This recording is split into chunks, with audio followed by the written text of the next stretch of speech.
Day 3 of Sleeve 10 Days Challenge. இன்றைக்கி French curve வச்சு எப்படி நம்ம வந்து கர்வ் ட்ரா பண்ணுறதுன்னு பார்க்கலாம். லாஸ்ட் வீடியோவில் பார்த்த மாதிரி நம்ம வந்து ஆர்ம் ஹோல் டிவைடட் பை 2 போட்டு -1 inch போட்டு மார்க் பண்ணிக்கணும். அதிலேருந்து கேப் ஹைட் மார்க் பண்ணிக்கணும். இப்போது க்ராஸாக ஒரு லைன் போட்டுக்கலாம் சென்டர்லேருந்து கேப் ஹைட் பாயிண்ட்டுக்கு. தென் அந்த லைனுக்கு மிட் பாயிண்ட் ஃபைன் பண்ணணும். மிட் பாயிண்ட் ஃபைன் பண்ணிவிட்டு அகெயின் அந்த ரெண்டு பார்ட்டுக்கும் தனித்தனியாக மிட் பாயிண்ட் ஃபைன் பண்ணி மார்க் பண்ணிக்கணும். மார்க் பண்ணிவிட்டு நம்மளோட ஸ்லீவோட சென்டர் சைடில் 1/4 inch மேலே மார்க் பண்ணிக்கோங்க. அந்த பாயிண்ட்டில் இதில் 1/4 inch கீழே மார்க் பண்ணிக்கோங்க.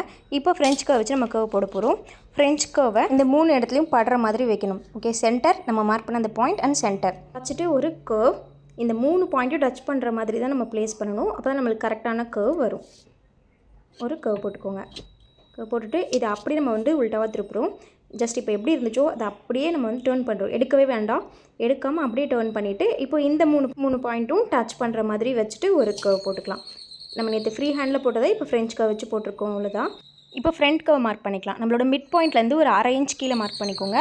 மார்க் பண்ணிவிட்டு ஜஸ்ட் ஒரு கர்வ் போட்டுக்கோங்க. நம்மளுக்கு இப்போ நான் போடுற மாதிரி அப்படியே போட்டுக்கோங்க. இது ஃப்ரண்ட், நம்ம ஃபஸ்ட்டு போட்டது பேக். அவ்வளோதான். கேப் ஹைட் எந்த பஸ் சைஸ்க்கு எவ்வளோ வைக்கணுங்கிறது நான் கேப்ஷனில் கொடுக்குறேன், நீங்கள் நோட் பண்ணி வச்சுக்கோங்க. பாய்.